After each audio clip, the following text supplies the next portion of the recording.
आपने देखा होगा कि पिछले कुछ दिनों से लगातार एक न्यूज रिपोर्ट हो रही है कि देश में अलग अलग तरह की जो कोचिंग संस्थान हैं, जो इंजीनियर बनाने का दावा करती है, डॉक्टर बनाने का दावा करती है, आईएएस आईपीएस बनाने का दावा करती है, वो विद्यार्थियों का और अभिभावकों का करोड़ों रुपया लेकर के फीस वसूल करके अचानक से गायब हो जा रहे हैं।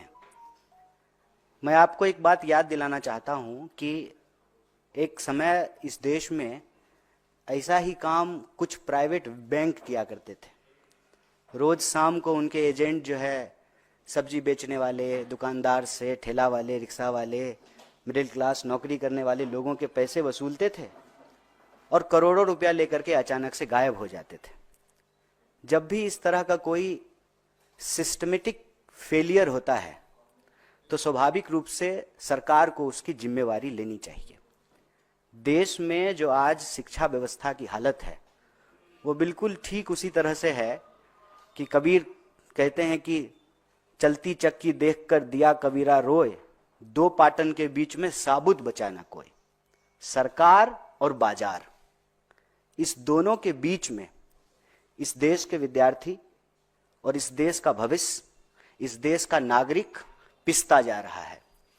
और ये सारा खेल शुरू उस लॉजिक से होता है कि शिक्षा इंसान बनाने के लिए नहीं, एक कमाऊ इंसान बनाने के लिए ली जानी चाहिए और दी जानी चाहिए।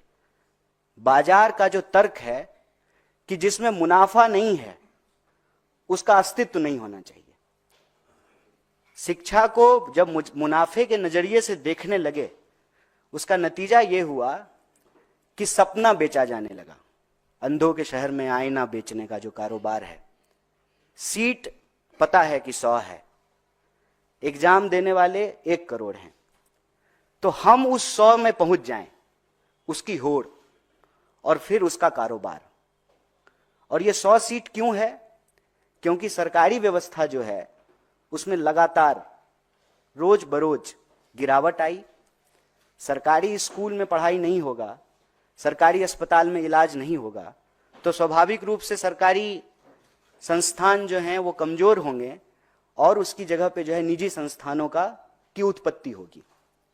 और ये जानबूझ करके किया गया, इसलिए ताकि शिक्षा जो प्राप्त करने वाले लोग हैं वो सिटीजन ना रहें, स्टूडेंट ना रहें, उनको कंज्यूमर बना दिया जाए। और इसी कंज्यूमर सर्विस के लॉजिक के तहत देश भर में कोचिंग की बाढ़ आई।